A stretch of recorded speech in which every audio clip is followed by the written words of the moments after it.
Gary. And I'm Alan. We're the Aerolatte boys, and today we're going to show you our newest product, the French press, or cafetiere. Any other names? Plunge pot. Yeah, press pot. Press pot. Plunger, all sorts of different things, but basically the product is this.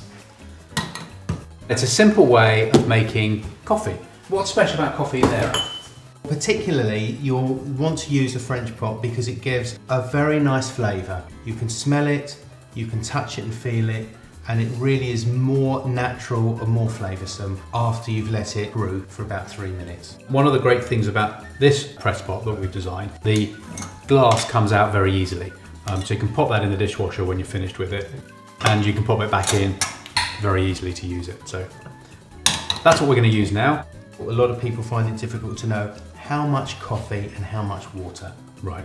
So what we've done is we've unlocked the mystery.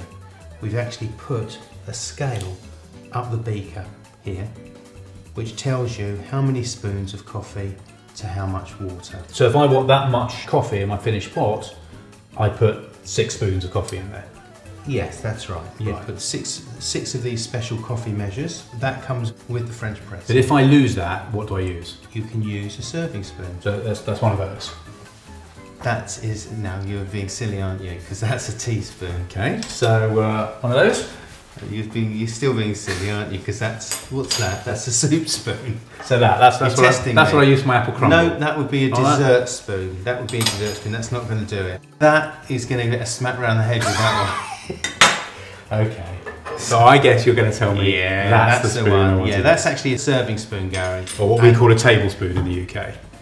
Yes. Yeah. What will fit in here actually fits in here. So I'm going to use 6 tablespoons of coffee in this pot. So I just put those in now, shall I? We want to warm the beaker first. Okay. That's boiled water, yeah? Yep, from the kettle. Yeah. Give it a... What do you call it? A zhuzh? A zhuzh. A zhuzh around? Yeah. Okay, so let's just warm the pot. You can see the steam on the outside Yeah, there. that's it. Right. And now I'm going to use coffee. Now, what sort of coffee should I pick up here? You need to use coffee that is suitable for a cafetiere or a French press, and it will say on the side of the pack. So if I buy ground coffee, it will say generally for French press cafetiere. It may say omni ground, which is quite a fine grind, but it isn't really fine. So it's suitable for a French press. Have a smell, yeah?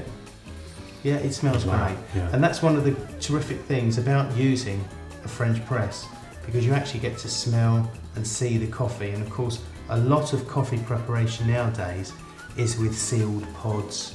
You don't really get to touch and feel and smell and get that experience that you do with a device like this. So that's my 6 tablespoons of an omni-grind coffee, which I'm putting into the cafetiere. So I'm just pouring that in up to the marker that I have. You can see the mark number 6? I can certainly see it through the back here. 6 spoons of coffee up to the watermark number 6. And that's where I've Brilliant, stopped. isn't it? So just a gentle stir. It smells good. It does smell How good, long are we going to leave it, Garen? Probably about 3 minutes. I think that's about right. Did it go straight down? Yeah, of course. This is a really smooth action. Yeah, that's because it's a very good plunger.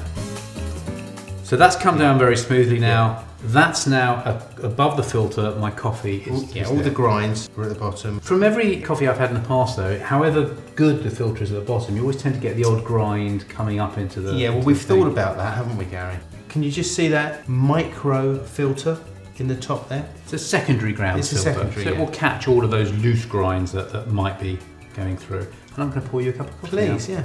Thank you.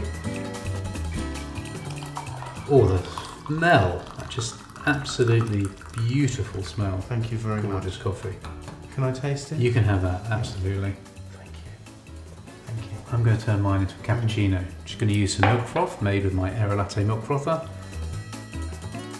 Pour that over my coffee. Look at that lovely rich thick foam. And I've now got a perfect combination of frothed milk and beautiful coffee for our morning snack. Cheers, Al. Cheers, Gary.